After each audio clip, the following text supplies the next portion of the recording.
Sim. Então, doutor Leônidas, mastologista, eu ginecologista, né? Trabalhamos bastante tempo juntos no Centro de Prevenção de Câncer do Hospital Santa Rita. Então, eu sempre trabalhando com ginecologia, com prevenção, né, de câncer e tal, e o doutor Leônidas, então, recebendo as pacientes com problemas, né, com nódulos, com mamografias alteradas, e além de receber, então, investigando e tratando. Mas eu tenho uma característica tua que a mim me marcou muito, muito, muito, É. e eu digo o seguinte, ó, nunca, não teve uma vez que eu não tenha te chamado ou no WhatsApp, ou te mandado um e-mail, ou te mandado uma mensagem pedindo ajuda para alguma paciente, que você imediatamente não disse, Bernadette, pode mandar ela. E não só assim, no horário disponível, você sempre abria horários quando você não tinha horários para atender as mulheres. Eu até me emociono, sabe, Leônidas, porque eu estava com uma paciente, assim, na época, super chateada, super triste, super angustiada, e eu, assim, eu sofro junto com a paciente, né? Claro. Então, eu queria já que ela chegasse logo às tuas mãos para que tu pudesse acalmá-la, conduzir já o caso dela. Então, eu, em primeiro lugar, assim, te agradeço por todo o carinho que tu sempre dedicaste a todas as minhas pacientes. E eu quero, então, que tu também te apresente o que tu está fazendo a mais, além do Hospital Santa Rita. Eu sei que tu tem muita novidade aí. Claro, claro. Não, primeiro, obrigado pelas palavras. Eu também dei uma trancadinha na voz aqui, me emocionei. Obrigado mesmo. Mas, Bernadette, eu acho que a nossa missão como médico é mais do que atender o paciente, acertar um diagnóstico, enfim, é a gente se ajudar, né? A gente não vive nesse mundo sozinho e a gente não trabalha sozinho. Nós vamos conversar Isso. muito sobre câncer de mama, sobre prevenção, estilo de vida, só que a gente depende um do outro. Essas pacientes, elas precisam do seu ginecologista, precisam do mastologista, precisam de outras especialidades. E quando elas ficam doentes, elas precisam de uma equipe multidisciplinar. Então, um convite teu, para mim, é uma honra. Uma honra. Eu estava hoje num evento muito bacana do Hospital de Clínicas, que foi um campeonato de beach tênis com a promoção da Sociedade de Mastologia do Outubro Rosa, ou seja, né, atividade física ligado à prevenção. Então, eu acabei de chegar em casa, um evento muito bacana. Bom, o que que eu faço hoje? Eu sou atual presidente da Sociedade de Mastologia aqui do Rio Grande do Sul, né? Nós temos presidente da Nacional e temos as regionais. Então, eu com mais 5 colegas mastologistas, nós somos da diretoria aqui do Rio Grande do Sul, eu sou o atual presidente. Eu estou como coordenador do Serviço de Mastologia do Hospital Mãe de Deus, que muito me orgulha, é um hospital muito bom, que nos dá toda a estrutura para atender. Recentemente, não sei se tu chegaste a ver, nós lançamos um serviço muito bacana que se chama Prontomama. O que que é isso? Eu Aquela vi. paciente que descobriu um nódulo, ela palpou um nódulo tomando banho e aí ela liga para a gente, para o serviço de mastologia, em 24 horas a gente atende essa paciente, faz os exames necessários, seja mamografia, ecografia, biópsia, e dentro dessas 24 horas a gente dá um resultado da biópsia também, né? Então, e continuo como preceptor da residência de mastologia no Hospital Santa Rita. Então, a vida está bem corrida, mas está ótima, né? A gente tem que agradecer que a gente tem saúde. E mais uma vez, muito obrigado pelo convite, né? O Outubro Imagina, Rosa, imagina. o Outubro Eu Rosa é um quero, mês deixa, que lembra, mas claro que a gente tem que cuidar da nossa saúde o ano inteiro. Mas é um mês importante para lembrar, né, da importância de fazer os exames preventivos e ter um estilo de vida saudável. eu tirei um pouquinho os comentários, que depois eu já coloco de novo, senão eu não consigo nem te ver direito, que a Sim. mulherada não para de mandar. São tantas as dúvidas. Então, eu vou dar prioridade para aquelas que mandaram, né, com antecedência, suas dúvidas e tal, Claro, claro. porque, assim, né, Leônidas, eu trabalho hoje em dia mais com a prevenção mesmo, né, em toda a área ginecológica. Eu não opero ninguém mais, eu não faço tratamentos de câncer. Eu nunca fiz, né? eu sempre contei com vocês, com as equipes, quer dizer, quando alguma paciente minha chegava e tinha algum problema, eu encaminhava e continuo encaminhando. Mas eu prescrevo muito reposição hormonal para as minhas pacientes, porque hoje em dia eu atendo uma população, assim, eu fui envelhecendo e as minhas pacientes foram envelhecendo comigo, e eu estou na menopausa e as minhas pacientes praticamente quase todas estão ou no climatério ou na menopausa, né? E aí vem todas aquelas questões do climatério e menopausa, porque as mulheres realmente têm uma diminuição drástica da qualidade de vida e querem ser ajudadas nesse sentido, né? Então, a reposição hormonal, ela também teve algumas mudanças, a gente parou de usar hormônios sintéticos, eu já não uso mais hormônios sintéticos das minhas pacientes, eu procuro usar sempre os hormônios bioidênticos, né? Sim. Porque tem muitos estudos que ainda não são assim completamente conclusivos, mas tem muitos estudos que mostram que diminui o risco, que tem muito mais benefícios e tal. E então eu estou lidando com os hormônios no dia a dia. Mas claro, assim, ó, as pacientes não vão deixar de ter câncer. As mulheres vão continuar tendo câncer de mama, que é o câncer número 1 que acomete as mulheres, número 2, câncer de intestino, né? Então, eu queria, então, justamente por isso que eu te convidei, para que tu viesse trazer um pouco para nós, assim, como prevenir o câncer de mama quando a mulher chega justamente nesse período do climatério e menopausa, que é quando aumenta o número de casos novos de câncer de mama, né? Sim. Então, tu poderia nos falar um pouquinho sobre isso? Claro, claro. Primeiro eu vou falar um pouquinho do câncer de mama em geral, depois a gente pode falar um pouquinho da... Né? Quando a gente fala de prevenção, né, eu até coloquei ali na minha chamada do Instagram, nós podemos diminuir a incidência do câncer de mama? Resposta, sim. Como? Qualidade de vida, hábitos saudáveis. Tem muitos estudos, né? Os estudos dos grandes congressos normalmente falam de cirurgia, de quimioterapia, de radioterapia. Por incrível que pareça, a gente está tendo um espaço muito grande dentro dos congressos nacionais e internacionais, estilo de vida. Vocês sabiam que atividade física regular, 3, 4, 5 horas por semana, o ideal é que seja bastante mesmo, 4 a 5 Todo horas. dia, né? De preferência todos os dias. Diminui, gente, em torno de 28% o risco de ter um câncer de mama. Então, a cada 10 mulheres que teriam câncer de mama fazendo atividade física, 3 não vão ter. Mantendo o peso dentro do ideal, né? Fazendo essa atividade física e... só um segundo aqui, gente. Bem rapidinho. Quer ver? Olha, Leônidas, enquanto que tu tá arrumando aí, eu peguei um artigo do JAMA, tá? Sim. Que diz que o aumento de mais de 10 quilos na pós-menopausa aumenta em 18% o risco de desenvolver câncer de mama. Tá? Isso é um tópico isolado, né, Bernadette? Só o aumento do peso.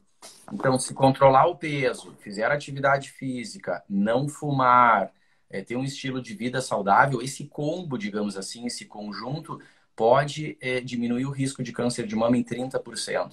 É muito claro quando a gente compara populações, por exemplo, populações norte-americanas, né, que têm um estilo de vida mais sedentário, comem mais comida gordurosa, fritura, fast food. Se a gente compara com mulheres asiáticas, que são mais magras, que se alimentam melhor, que não fumam, que têm o índice de massa corporal dentro do adequado, essas mulheres vão ter muito menos câncer de mama.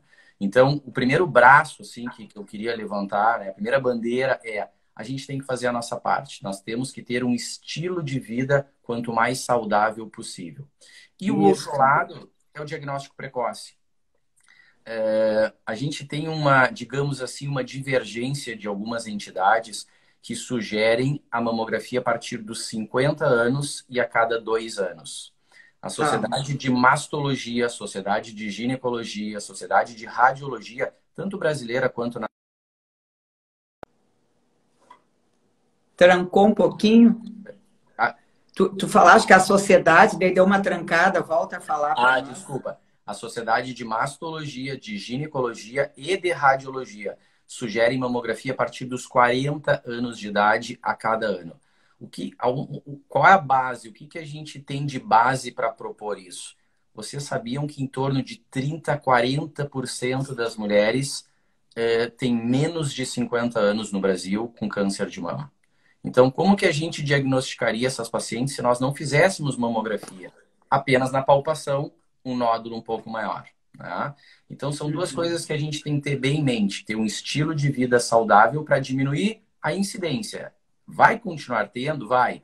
Né? A gente sabe que mesmo que a gente faça tudo certo, que a gente tenha um estilo de vida saudável, atividade física, uma alimentação regrada, não fumar, a gente corre esse risco de ter, a gente sabe disso. Né? Eu vi algumas perguntas ali muito boas, interessantes. Ah, mas e a amamentação? Né? Eu conheço pessoas que tiveram 3, 4 filhos e amamentaram e se cuidam e mesmo assim vão ter, infelizmente. O câncer de mama, né? Porém, então, a gente vê tudo isso. E isso, olha, importante que você trouxe aí, que em quase 40% dos diagnósticos são em mulheres com menos de 50 anos. Isso quer dizer que se você não fizesse mamografia nessas mulheres, você iria encontrar acima dos 50, mas aí um nódulo bem maior, porque isso eu digo muito para as mulheres, assim, que às vezes elas querem culpar a reposição hormonal pelo aparecimento do câncer de mama.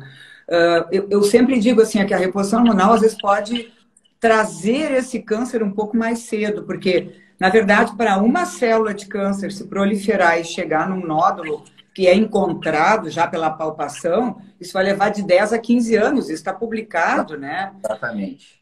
Então, às vezes, uma mulher já com 35 anos está começando um câncer e ela está usando pílula, tal e tal, que elas todas estão usando anticoncepcional com essa idade, e aí elas chegam perto dos 50, começam a usar uma reposição hormonal, a reposição hormonal só vai fazer o quê? O nódulo crescer um pouquinho mais rápido, esse tumorzinho que não era ainda bem palpável, essa mulher talvez não vinha fazendo mamografia também, e é isso. E até, eu acho que assim, a literatura mostra, né, que quando você está usando reposição hormonal, você encontra mais rápido um tumor e cura ele mais do que aquela mulher que não está se cuidando, que não está fazendo acompanhamento, que não está fazendo uma reposição hormonal. E às vezes fica lá deixando de ir no médico porque acha que está tudo bem, né?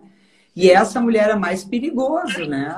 Sem dúvida, sem dúvida. A reposição hormonal é um capítulo muito interessante, porque de um lado a gente sabe que, por exemplo, né, a gente tem que dividir essas mulheres em grupos. Grupos de mulheres que tiveram câncer de mama.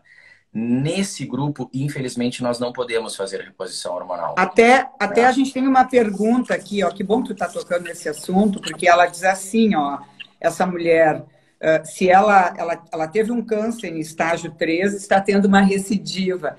E aí ela quer saber se ela pode fazer um tratamento só com alimentação. Claro que não, né? Não, claro que não. Claro que não, né?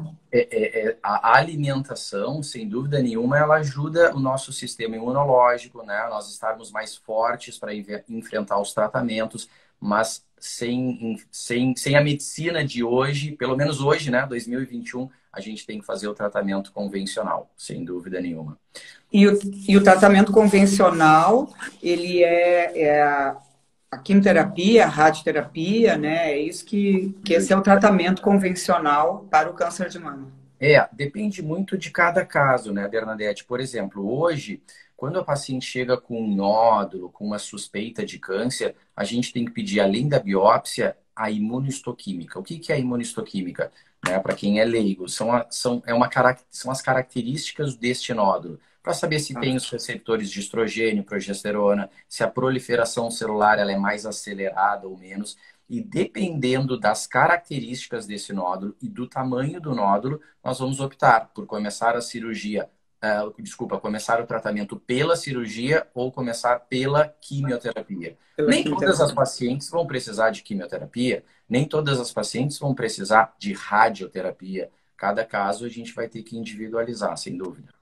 Tá, e já que tu tocaste nesse assunto, assim, e aquela paciente que não tem receptores para hormônios, ela poderia posteriormente, depois que tratou, depois que está considerada curada, depois de 5 anos, ela poderia iniciar uma reposição hormonal? Bernadette, sabe que hoje de manhã eu estava conversando com a minha esposa, tomando café, e ela é médica também, mas é radiologista, não é na área da mama. E ela me fez Tá. essa pergunta, ela me fez, tá, mas as mulheres que tiveram câncer de mama triplo negativo, que são os receptores Isso. hormonais negativos. E eu disse, tu sabe que eu fiz essa pergunta num chat, num trabalho, num congresso internacional, e a resposta, não temos dado na literatura que aumente o câncer de mama. Então, assim, naquela paciente triplo negativo, que tem uma sintomatologia muito forte, eu acho que tem que individualizar. A gente não pode dizer, não, todas elas podem. A gente tem que dividir com a paciente isso. Né? Certo. Tu sabe bem melhor que eu isso, porque a tua área tem pacientes que têm sintomas mais leves, tem pacientes que têm sintomas médios e tem pacientes que têm aqueles sintomas que alteram totalmente a qualidade de vida dela, desde a hora de acordar, a hora de dormir, tudo. Isso. Então a gente tem que dividir com ela. Olha, vamos fazer, mas vamos ter um cuidado, vamos fazer os exames de rotina, né? Isso serve para as pacientes que têm história familiar, isso serve para as pacientes que não têm história familiar, né? Ah, eu gostaria de fazer a reposição hormonal, porque eu tenho tais sintomas, aquela síndrome, né? Os sintomas climatéricos muito fortes. Não é contraindicado, mas ela tem que ter um acompanhamento, ela tem que ter os exames todos em dia, sem alterações. Não, eu lembro que teve uma época lá pelo ano 2000, 2001, que se receitava para todas. E depois, né, vieram alguns trabalhos, não pode para nenhuma. Eu acho que não é isso, não é 8 nem 80. A gente tem que ter uma individualização. É possível fazer? Sim, é possível. Eu, como mastologista que cuido, né, da saúde mamária, eu não sou contra a reposição hormonal, mas a gente tem que individualizar. A gente tem que ver todos os aspectos dela, das pacientes. Tá. Você estava trazendo para nós assim, vamos falar um pouquinho agora antes do câncer, tá?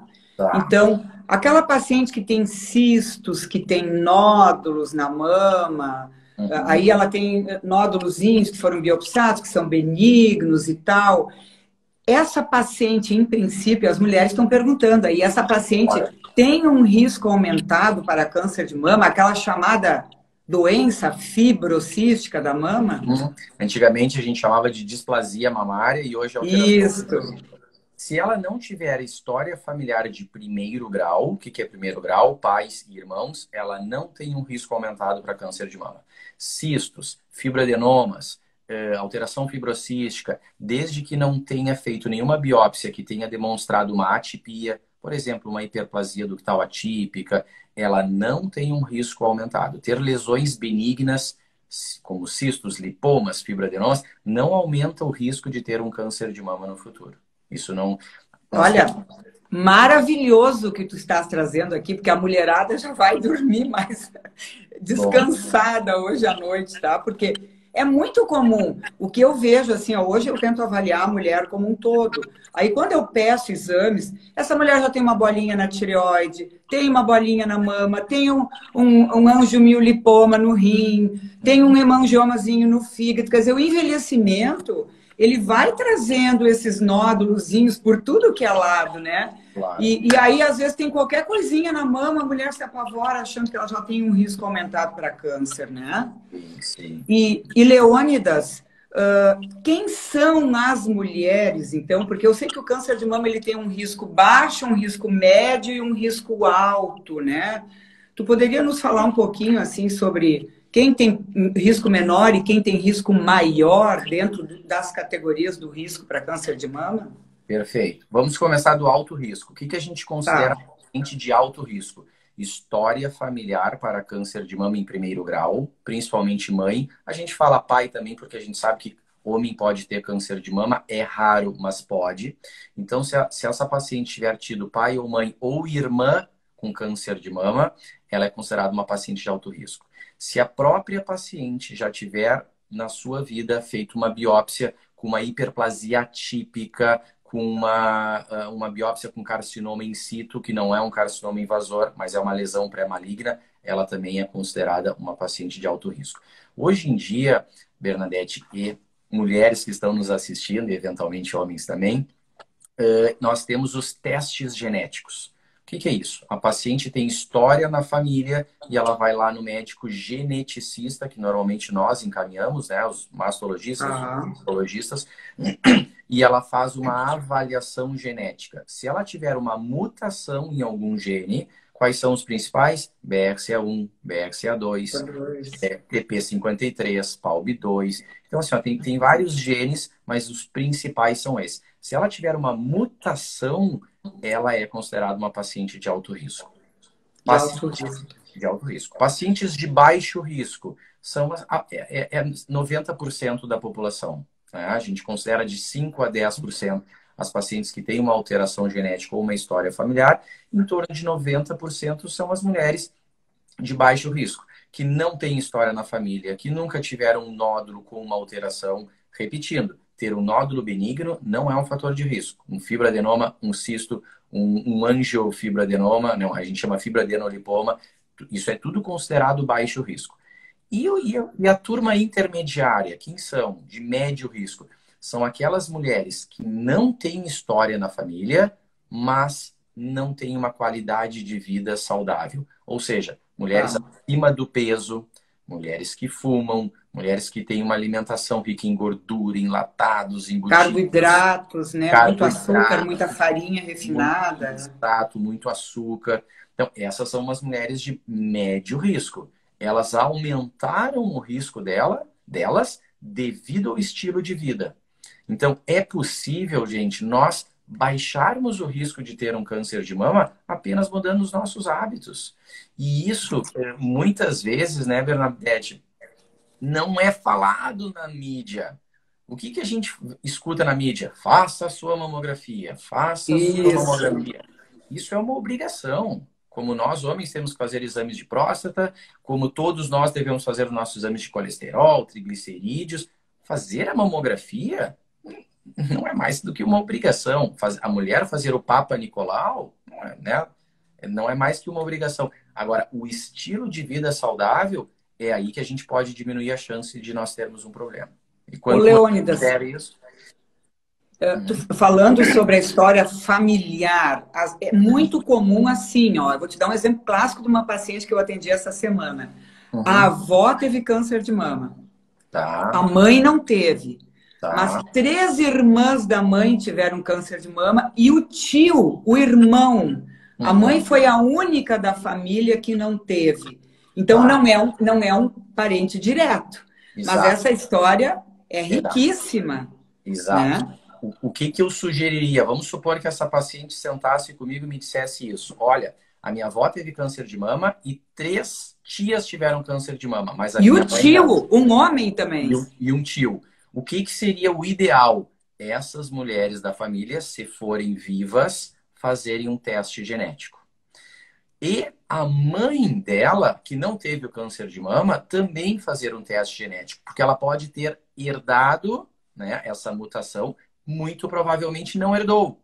Porque se ela teve 3 irmãs e um irmão que teve câncer de mama e ela não teve, provavelmente o risco desta paciente é baixo. Provavelmente a mãe não herdou essa mutação.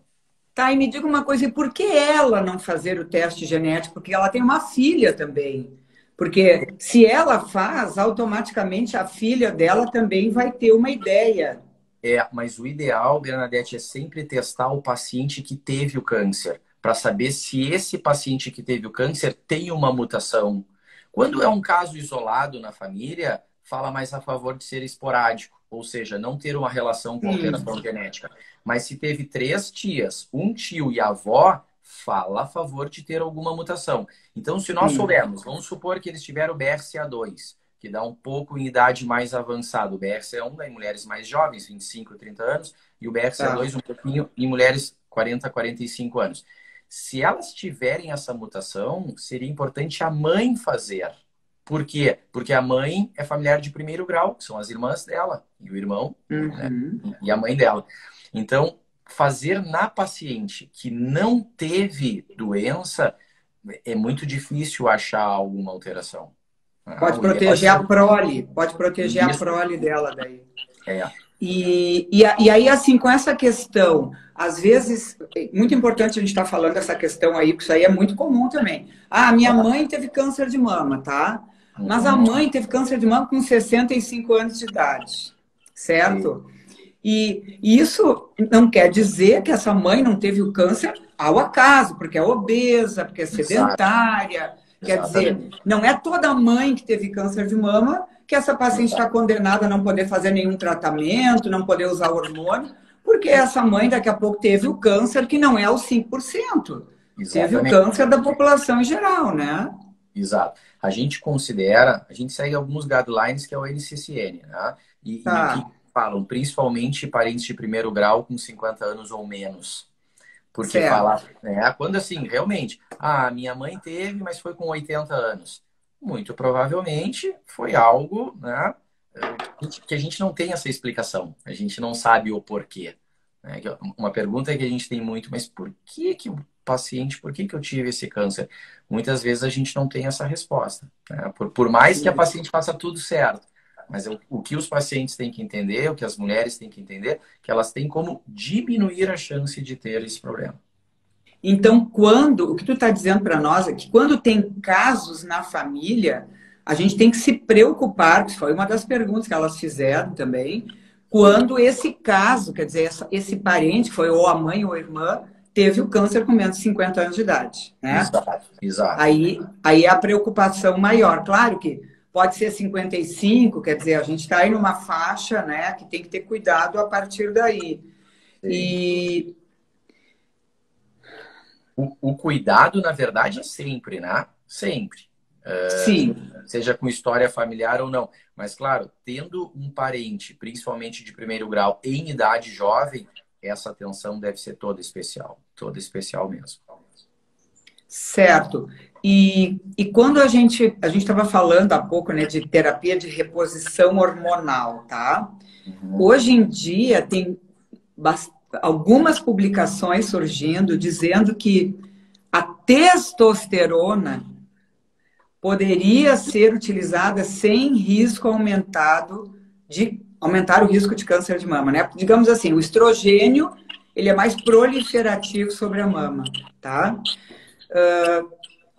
Os estudos mostram também, por exemplo, que mulheres com ovários policísticos que têm androgênios muito elevados, essas mulheres, particularmente, não têm um risco aumentado de câncer de mama, porque elas têm androgênios aumentados. Então, os androgênios, em princípio, não são o maior problema para o câncer de mama. Claro que a mulher que está obesa, ela aromatiza essa testosterona, ela transforma em estrogênio, em estrona, principalmente, né? Periférica, Isso, e principalmente se ela tem essa conversão para 16 ou 4 hidroxistrona, né? Ao invés da 2 hidroxistrona, essa mulher aí sim vai ter um risco de proliferação maior e prejuízo para a mama dela, né? Mas, em princípio, o que você me diria sobre a testosterona? Sabe que também foi uma outra pergunta que a gente teve num congresso, esse foi o Congresso Brasileiro, que estava muito na moda, digamos assim, o chip da beleza, né? Que aumenta a testosterona. Mas o chip da beleza, ele é a gestrinona, ele é um progestogênio, né? É diferente. Tá. Mas aí que eu ia chegar, tanto a gestrinona quanto a testosterona, me corrige se eu estou errado, ainda não está aprovado no Brasil. Né? Existem alguns estudos realmente mostrando um benefício, mas ainda não tem nada comprovado. Então, depende, eu acho que tem... Em termos de câncer, né? Em termos de câncer, tu está dizendo, exato, né? Exato. Eu acho que tem muitos estudos em andamento ainda, sem resultados finais, mas a testosterona não. A testosterona já tem publicações, inclusive tem publicações em pacientes com câncer de mama usando testosterona, que dizem que diminui a chance de recidiva, né? Com esse tipo de follow-up, de resultado, né? Sim, exatamente. Tem sim. Eu acho que tem que, como a reposição hormonal em pacientes de alto risco, né, Bernadette, tem que individualizar. Tem que expor. Tem que individualizar. tem que Eu ver se concordo, realmente, não. né, se ela tem aqueles sintomas clássicos da falta de testosterona. Conversar com ela e dizer o que que a gente tem na literatura hoje, que ela vai ter uns benefícios, sem dúvida nenhuma que ela vai ter benefício na qualidade de vida, na vida sexual dela, no sono, no peso. Mas eu acho que tem que ir com cuidado. Né? Não é Claro. contraindicado totalmente, mas com cuidado. Porque muitas dessas mulheres, né, Leônidas, digamos, elas vão ter mais 30 anos de vida pela frente Claro, e às claro. vezes com uma qualidade péssima de vida, né? Sim. E você vê memória, aumenta o risco de Alzheimer, aumenta o risco de demência, às vezes questões cardiovasculares, que a gente sabe que a reposição hormonal pode, né, bem individualizada, pode ajudar muito essa paciente. Mas eu concordo plenamente, assim, ó, se essas mulheres tiverem uma atividade física diária, tiverem uma dieta muito boa, né, com alimentos realmente que não vão aumentar a chance dela engordar, dela se tornar obesa e com índice de massa corporal elevado, eu acrescento mais um item, né, Leônidas, que é a questão emocional. Eu, inclusive, atendi uma senhora essa semana que ela está se separando e ela está num momento muito difícil. E ela passou por uma traição, né? E aí ela me perguntou a questão do risco de câncer de mama e eu disse para ela, o maior risco de câncer de mama que você tem é você guardar mágoa, ressentimento e muita tristeza, porque eu vejo muito assim, ó, mulheres que estão se separando, daria 2 anos, pimba, aparece um câncer de mama. E quando você vai conversar com elas, elas tiveram um divórcio, um litígio, Uma perda familiar. uma perda familiar. Ah, essa senhora também tinha perdido um filho, morreu um filho, e aí depois veio ainda a separação, né? Então, eu acho que essas questões aí, você deve ver bastante, né? Sem dúvida, sem dúvida. Sabe como é interessante isso, né? Às vezes a gente conversando, o que que a senhora faz? Faz atividade física, se alimenta bem? O que que a senhora faz no fim de semana? Como é que tá a sua vida aqui? E daqui a pouco elas contam algo que foi pesado, que foi forte, como perdas, como separações, ou às vezes o filho vai morar longe e a mulher não absorveu bem isso, né? Agora, como é difícil também, né, Bernadette, a gente quantificar isso, né? A gente conseguir fazer um grande estudo e quantificar uma alteração emocional. Mas sem dúvida que isso tem impacto. Eu sei que tu trabalha com isso também, eu vejo, porque a gente tem algumas pacientes em comum e elas me elogiam muito o teu atendimento, quanto tu estimula elas a também a fazer yoga, a fazer um relaxamento, Meditação, a uma né? meditação. E tem estudos comprovando o benefício disso. Benefício. Isso. Porque tu melhora a tua autoestima, tu melhora as tuas defesas, tu melhora a tua imunidade. Então, o teu corpo fica mais fechado, né, contra várias doenças, não só o câncer de mama, como várias outras doenças. Isso claro. Quer ver? Eu vou abrir mais umas perguntas que elas mandaram aqui agora. Ó. Claro. Se a reposição hormonal pode dar câncer de mama. Eu acho que essa resposta a gente já respondeu, né? Sim. De que assim, ó, os estudos mostram que principalmente as progesteronas sintéticas, né, aumentam o risco de câncer de mama. Mas já tem estudos publicados de progesteronas sintéticas com progesteronas bioidênticas, onde aqui a progesterona bioidêntica tem efeito protetor, enquanto que a progesterona sintética tem um risco aumentado para câncer de mama, né? Tanto que em mulheres, né, que não têm o útero, que fazem uma reposição hormonal apenas com estrogênio, essas mulheres podem ter um risco até menor de ter câncer de mama, né? Porque é usado a progesterona justamente para proteger o endométrio. Então, nas mulheres esterectomizadas que tiraram o útero, é um fator protetor, né? Então, sim, mas isso porque usavam as progesteronas sintéticas, né? Sim. Agora, com progesterona... Porque tem algumas pacientes, Leônidas, que... Isso é importante até, porque eu te mando muita paciente, né? Mesmo sem útero, a gente vai usar a progesterona bioidêntica, por exemplo, porque essa paciente pode estar com osteopenia, com osteoporose. E a progesterona melhora, aumenta a massa óssea, protege a mulher contra a perda da massa óssea. Tanto a progesterona como a testosterona.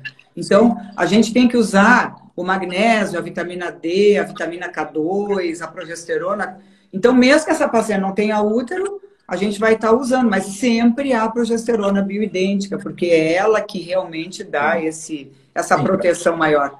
Que é mais similar com a natural, né? E a gente vai começar a ver cada vez mais, né? Porque cada vez mais estamos usando. Aqui tem uma mulher que pergunta assim, mulher com 55 anos, mama com nódulos desde os 35, e a tireoide tem nódulo também. Tem alguma correlação? Não, né? Câncer de mama não tem nada a ver com nódulo da tireoide, né? Normalmente não. A resposta não é 100% não, mas é muito raro. Né? Ainda mais que ela tem nódulos benignos desde os 30 anos. Então não tem nenhuma relação ter nódulo de mama com nódulo da tireoide. São coisas diferentes. Essa moça aqui que está perguntando se os cistos benignos nas duas mamas tem que se preocupar com câncer, o Leônidas já respondeu que não, tá? Sim. Aí, quem teve câncer de mama e não pode fazer reposição hormonal, que tem dores nas articulações e nos ossos, essa mulher vai ter que fazer outro tipo de tratamento, né? Então, se é uma mulher, ainda mais uma mulher que ainda está fazendo, às vezes, usando um bloqueador de hormônios, né? Que pode... um dos efeitos colaterais, às vezes, são dores generalizadas quando se usa esses bloqueadores hormonais, né? Exato. Mas existem outros tipos de tratamento para esse tipo de sintoma, né? E cada vez mais a gente tem. Mas eu sempre digo para elas, Leônidas, que uma das coisas mais importantes, eu trago às vezes reumatologistas aqui, é elas pararem de comer açúcar e farinha, tá? Porque o açúcar e farinha inflama tanto os nossos tendões, como nossos músculos, como as nossas articulações, né? Sim, e se você já não pode usar hormônio, se você já não pode usar hormônio, aí você vai estar usando açúcar ainda, né? Exatamente. E assim, ó, a gente bate tanto nessa tecla da atividade física, mas eu às vezes provoco as pacientes nesse sentido. A senhora não faz atividade física. É que agora a pandemia é difícil, né? Não dá para sair, esse tempo chuvoso do inverno. Então vamos fazer um teste. A senhora vai começar devagarinho a fazer uma atividade física. Tem que ser algo prazeroso, né? Não adianta, eu vou me matricular na academia, vai só pagar e não vai. Mas assim, é interessante o impacto que tem a atividade física na qualidade de vida. Diminui essas dores articulares, melhora o sono. Melhorando o sono, no outro dia a paciente está mais disposta. Claro que quando a mulher tem sintomas muito fortes e teve um câncer de mama, a gente tem medicações alternativas para ajudar também. Claro que vai depender de quais são os sintomas mais fortes. Né? Insônia, pele seca, e tentar trabalhar esses sintomas individualmente. Mas, infelizmente, a gente não pode usar a reposição hormonal.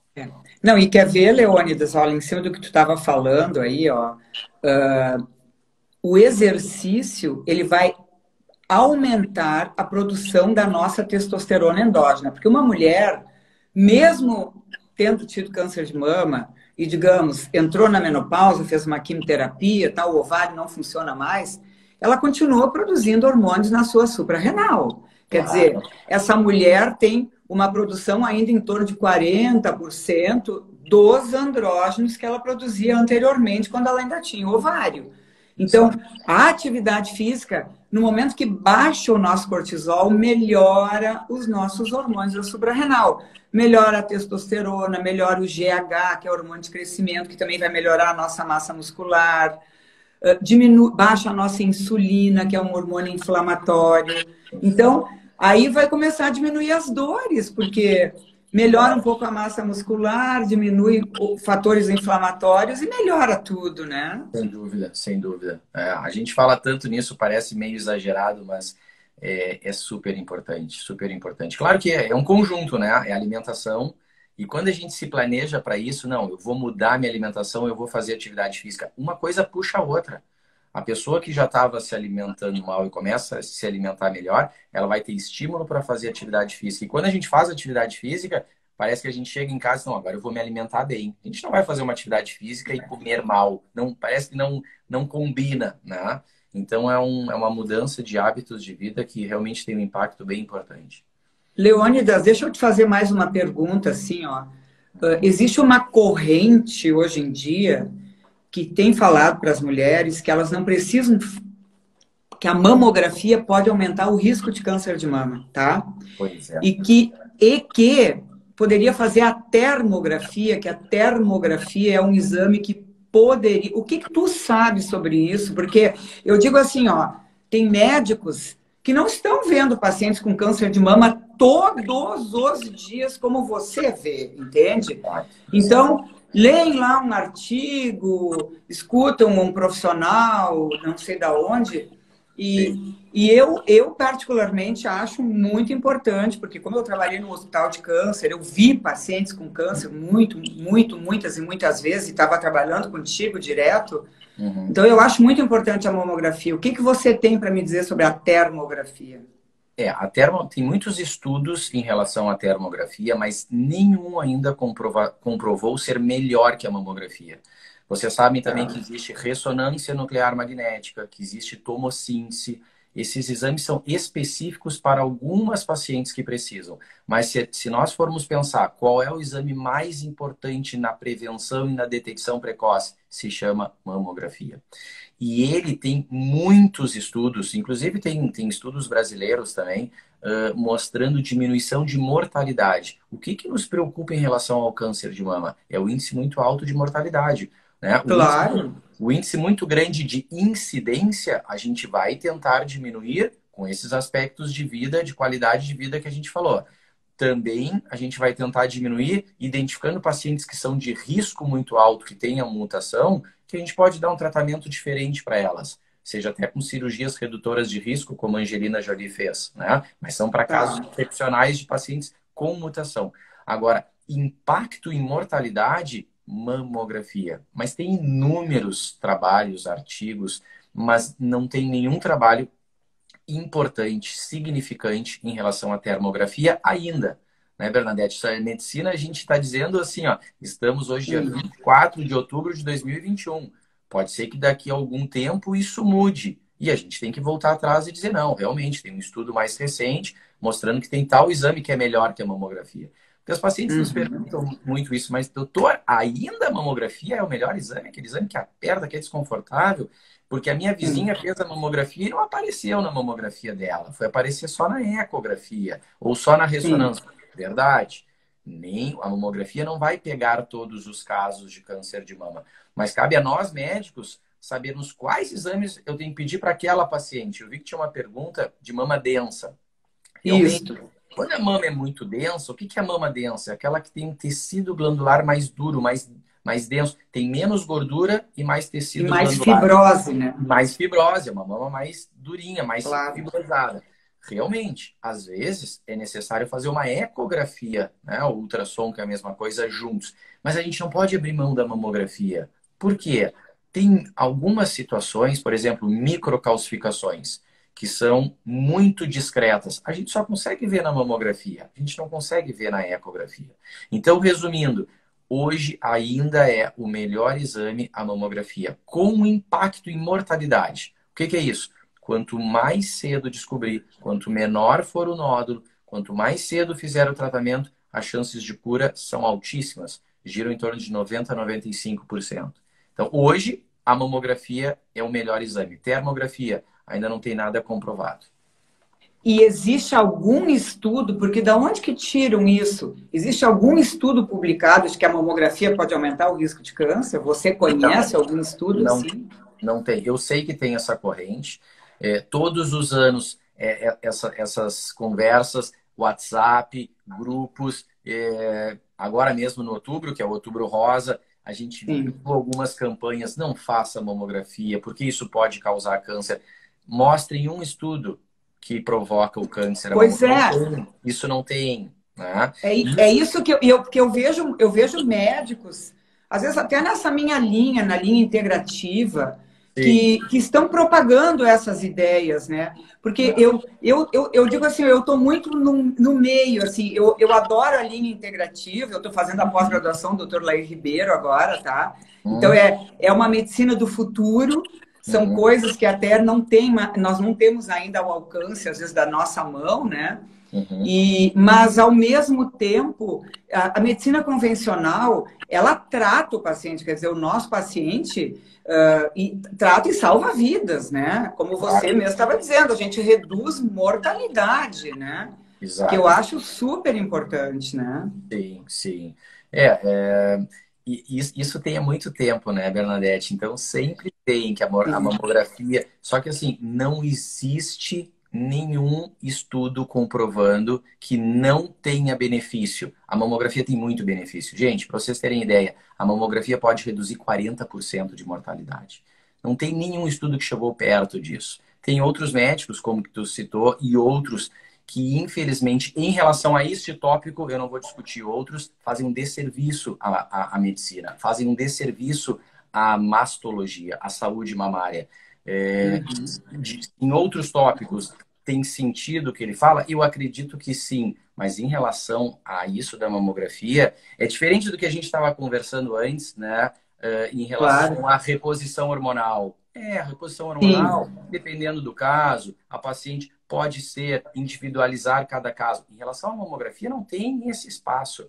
Não existe um espaço para um outro exame substituir, assim como não existe um espaço para não fazer. Isso está super comprovado, super. Leônidas, tu me trouxeste duas coisas hoje que são, eu digo, tesouros, tá? Olha aqui, ó, tu me trouxeste a informação de que a mulher que faz atividade física e tem hábitos de vida saudáveis pode diminuir em 30% a chance de vir a ter um câncer de mama. Isso é muito significativo. Então, você veja, você diminui em 30% a chance de ter um câncer de mama.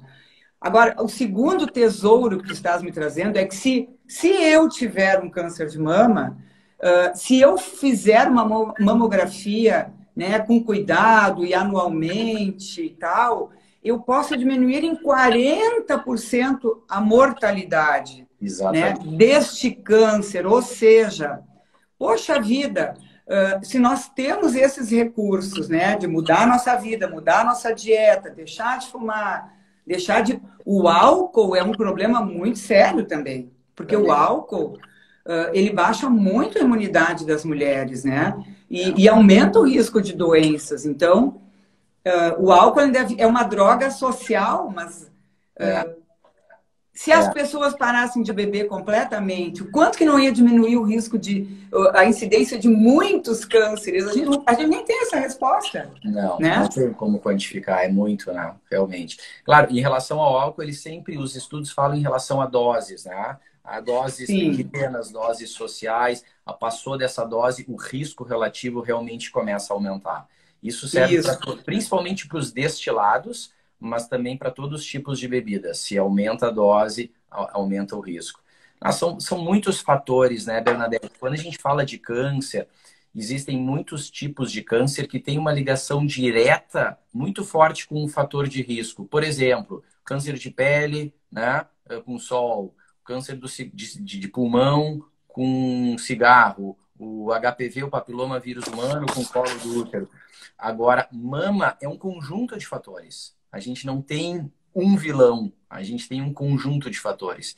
E eu costumo dizer, é como se eu fosse um cardiologista que eu vou dar as recomendações. Fazer atividade física, manter o peso dentro do ideal, não fumar, não beber, ou se beber, né, socialmente um pouquinho, usar hormônio com moderação, dependendo de cada caso, que a gente conversou bastante. Eu acho que a gente... Não, eu sempre... Viu, Leônidas? Eu sempre digo para minhas pacientes, porque isso é outra coisa que eu estou vendo, assim, ó. Tem muitos médicos no momento que, assim, tem pessoas que se formam, não fizeram nenhuma residência, vão lá fazer um cursinho aqui, ali, e estão usando hormônios à torta e à direita, como se diz aqui no Rio Grande do Sul, né? Sim. E aí você veja, assim, usam doses enormes, né? Por exemplo, eu tive uma paciente que está na menopausa, que ela foi consultar, então, com um nutrólogo em São Paulo, e o cara deu 75 miligramas de testosterona para ela. A gente sabe, e ela tem gordura abdominal, a gente sabendo que isso vai converter um monte para estrogênio, né? Quando a gente usa assim, olha, 0,5 miligramas, 1 miligrama. Se essa paciente tem osteopenia, osteoporose, que a gente vai dar uma dose um pouquinho mais alta para melhorar a massa óssea. Mas eu sempre digo, a gente vai usar a menor dose que melhore os seus sintomas e que você consiga ficar bem em equilíbrio, né? Porque isso já dá uma tranquilidade para a paciente. Pô, eu estou sendo cuidada, eu sei que vai ser uma coisa que não vai piorar a minha vida, não vai aumentar meu risco de problemas, porque mesmo o hormônio, ele pode ser bom, mas ele pode ser ruim, né? Se ele é uma arma que, se ele for usado de forma errada, ao invés de te proteger, ele vai te matar, né? Sem dúvida, sem dúvida. Uma coisa bem importante que tu falou há alguns minutos atrás, que essas pacientes que eventualmente façam uma reposição hormonal, elas têm o viés de se cuidar melhor, porque a orientação vai ser essa. Tu vai fazer esse tratamento, mas os teus exames estão normais, o teu risco é baixo, mas nós temos que fazer os exames regularmente. Diferente até de uma outra paciente que é obesa, que fuma, que é sedentária, não faz a reposição hormonal porque tem medo, mas também não faz os seus exames de rotina. Então, é fundamental fazer os exames de prevenção. Assim como fazer a colonoscopia, assim como, né, eu falei da próstata em nós homens, assim como ir no dermatologista lá, né, tira a roupinha, olha todos os sinais. Então, claro que a gente está falando aqui de mama, é o mês da mama, mas... Da mama. Cuidar da saúde como um todo, né? Como um todo, não adianta. Mas o intestino é o segundo câncer na mulher, né? E por exemplo, no homem, o intestino é protegido com hormônios, né? Todos os estudos em intestino mostram que a reposição hormonal diminui a chance de você ter câncer de intestino. E, inclusive, mulheres que estão com o câncer, elas vão ter menos recidiva quando estão usando reposição hormonal. Então, tem tanta coisa bacana aí que está surgindo, estudos que estão surgindo. Eu acho que a gente tem que ficar aberto, né, Leônidas, para a gente ter humildade de reconhecer, ó, isso pode, isso não pode, né? Exato. E ao mesmo tempo, mas ficar aberto para todas essas inovações que estão, porque a medicina está evoluindo muito, né? Sem dúvida. A verdade de hoje pode não ser daqui a 6 meses, 1 ano. Né? Isso. A gente tem que trabalhar com o que a gente tem hoje. Né? A gente tem hoje que a mamografia, ela salva vidas, ela impacta na mortalidade. É a mamografia. Tem algo de outro exame? Não, não tem. Bom, então, o dia que alguém me provar, o dia que a ciência me mostrar que tem esse outro exame, nós vamos analisar o estudo. Isso acontece com os tratamentos. Né? Vocês sabem o quanto evoluiu a cirurgia do câncer de mama, a quimioterapia, a radioterapia. Como é que era a quimioterapia antes? Só para dar um exemplo para vocês. Fala um pouquinho para nós aí sobre isso. Um pouquinho do câncer. Quando surgiu a quimioterapia, existia a quimioterapia A, que era o CMF. Ou seja, toda paciente que tivesse câncer de mama ia fazer esse esquema tríplice, CMF, que são 3 medicações. Algumas iam muito bem e outras não. Por quê? Porque era um tratamento igual para pacientes com câncer diferentes. Então, hoje a medicina, eu estou falando especificamente da mastologia, ela está personalizada. Essa é a palavra que a gente usa. Ótimo. A paciente senta na nossa frente, ela tem um problema, ela tem um nódulo que é único dela. Quais são as características? Qual é a idade dela? Qual é a história familiar dela? E conforme os exames dela, a gente vai dar um tratamento específico para ela. Eu gosto de usar muito o exemplo, né, que todas entendem, que é o exame de urina. A paciente tem uma infecção urinária. Ela vai usar sempre o antibiótico X? Não. Ela vai fazer a urocultura, o antibiograma, e conforme, se for sensível, ela vai usar. Se for resistente, ela não vai usar. E em termos de câncer de mama, está exatamente assim. A gente sabe o tipo de medicação que a gente vai usar para cada paciente. Então, isso evoluiu muito. Isso é uma arma muito boa, que daí a gente consegue dar esses números de cura alta, né? 90%, 95%. Em cirurgia nem se fala. Antigamente, a paciente tinha um câncer de mama, qual era o tratamento? Mastectomia radical. A gente chama mastectomia de Hauser. Se tirava toda a mama com a musculatura. peitoral, inclusive às vezes a parte óssea, costelas. Eu me lembro que eu vi o doutor Xavier lá na Santa Casa fazer, porque ele era meu professor quando eu era residente, ele fazia muito. Eu tinha pavor de olhar, eu nunca gostei disso, sabe? Eram cirurgias que levavam 8 horas, 10 horas a paciente. É verdade. Transfusão de sangue, ia para UTI. Hoje, se a gente faz um diagnóstico precoce, aí eu vou ser repetitivo, é a mamografia que descobre esse diagnóstico precoce, porque por mais que a gente seja treinado, muitas vezes a nossa mão não percebe nódulos pequenos, nódulos de 5, 6, 7 milímetros. É a mamografia que descobre. Essa paciente, às vezes, nem vai precisar de quimioterapia. Ela vai fazer uma cirurgia de 1 hora, que faz de manhã, vai embora para casa à tarde. Né? Então, imagina, às vezes pacientes jovens não precisam de quimioterapia. Por quê? Porque descobriu muito cedo. Então, que bom que a mastologia está evoluindo muito, né? Apesar da incidência de câncer de mama ainda ser muito alta, a gente tem como objetivo, sim, como pretensão, diminuir a incidência. A gente diminui a incidência como? Com esses aspectos de qualidade de vida. E a gente diminui a mortalidade como? Mamografia. É isso. Deixa eu ver se tem mais alguma pergunta aqui. Essa moça está perguntando por que no Rio Grande do Sul o índice de câncer de mama é mais alto em relação a outros estados do Brasil, hein? Que pergunta difícil, né? A gente fica tão chateado de saber desses números, mas infelizmente é verdade. Falando em termos de números, tá? Para vocês saberem, Brasil, quase 70 mil novos casos de câncer de mama por ano. Quase 70 mil, 68. 70 mil. No Rio Grande do Sul, em torno de 5 a 6 mil. Só em Porto Alegre, em torno de 1.000 casos. Claro que a gente acaba atendendo, digo, os grandes hospitais de Porto Alegre mais que isso, porque vem muitos pacientes de outras cidades. Por que do nosso índice alto? Tem várias explicações, né, Bernadette? Uma, a gente tem uma colonização muito europeia.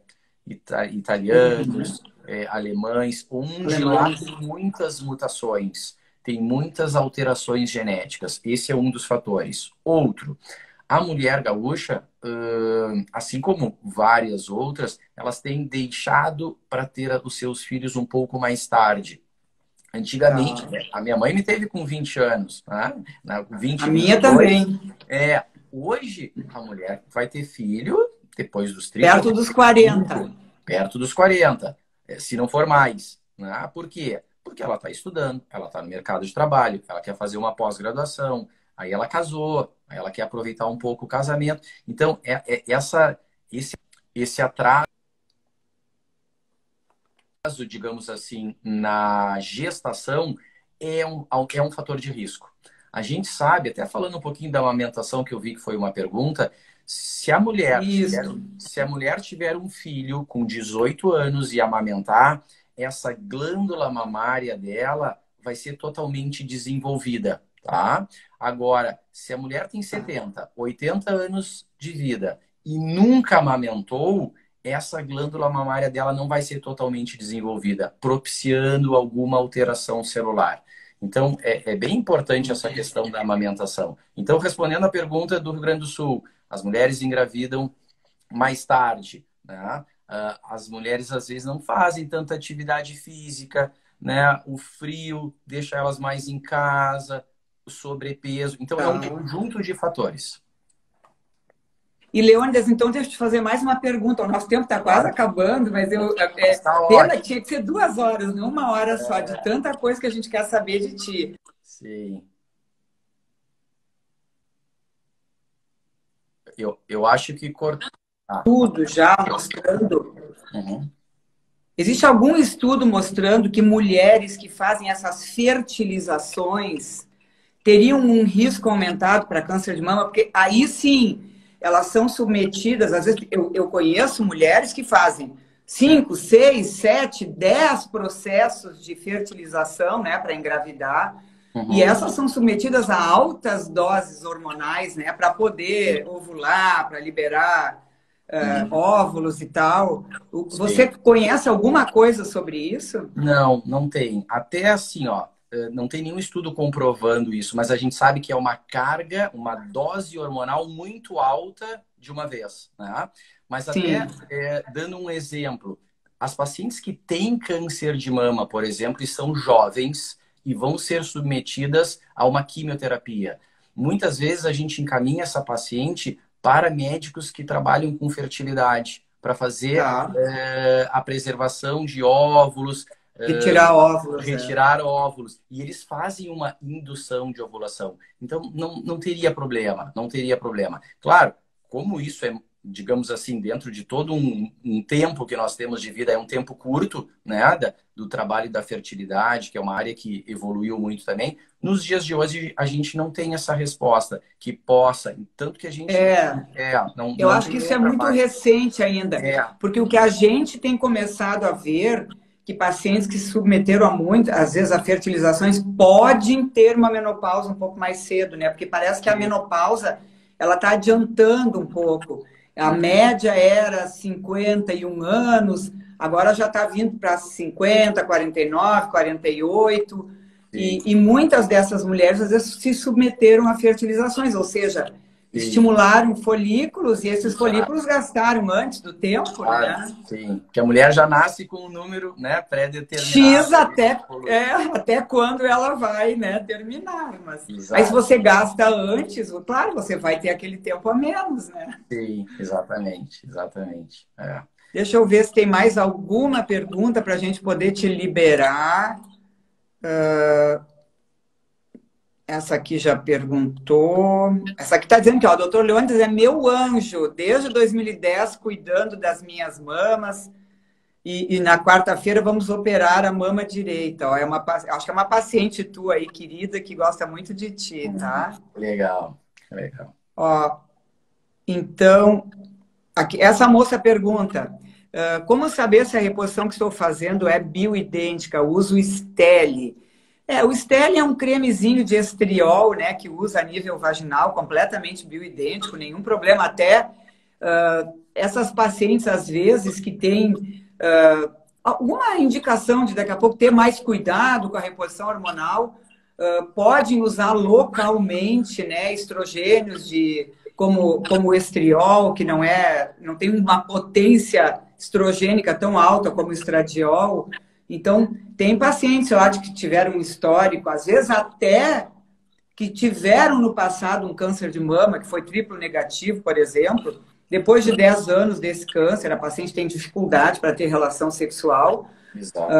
Os médicos, de uma forma geral, usam, às vezes, um Steli, né, um estriol, ou outros estrogênios menos potentes aí a nível vaginal, né? Sim, a absorção é muito mais local, né, Bernadette? Muito mais local, Isso. pouco sistêmica. E vai ter uma relevância tão importante na vida dela, na qualidade de vida, sem dúvida. Eu também concordo que, se necessário, tem que conversar com a paciente, tem que explicar os prós e contras, dizer que esse risco é muito baixo, porque é uma absorção local. A gente tem que levar em consideração a qualidade de vida da paciente, né? Sem dúvida. Tem uma moça aqui perguntando do tamoxifeno, que ela usa já há 5 anos. E aí ela quer saber se realmente faz a diferença, se precisa usar tamoxifeno ou não, ou se é marketing da indústria farmacêutica. Hoje em dia os pacientes estão nos cobrando isso, né? Claro.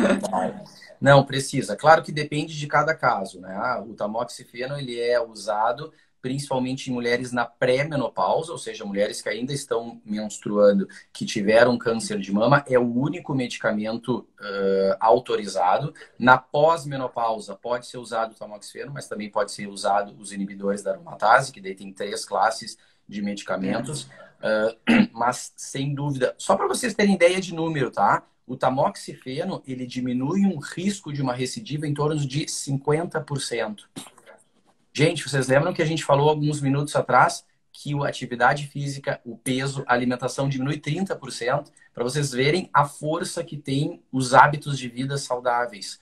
Então, quando a gente prescreve um medicamento como o tamoxifeno, que tem sim os seus efeitos colaterais, que pode alterar a qualidade de vida da paciente, a gente tem um outro lado. Eu não estou dizendo que é para substituir, vamos deixar bem claro. O tamoxifeno, sim, ele é muito importante nas pacientes que tiveram um tumor com receptores hormonais positivos, tá? Mas se a gente for ver o outro lado do estilo de vida, ele tem números muito altos também, que pode tanto diminuir o primeiro caso, né, a incidência, ou seja, evitar que essa paciente tenha um câncer, e também evitar a recidiva.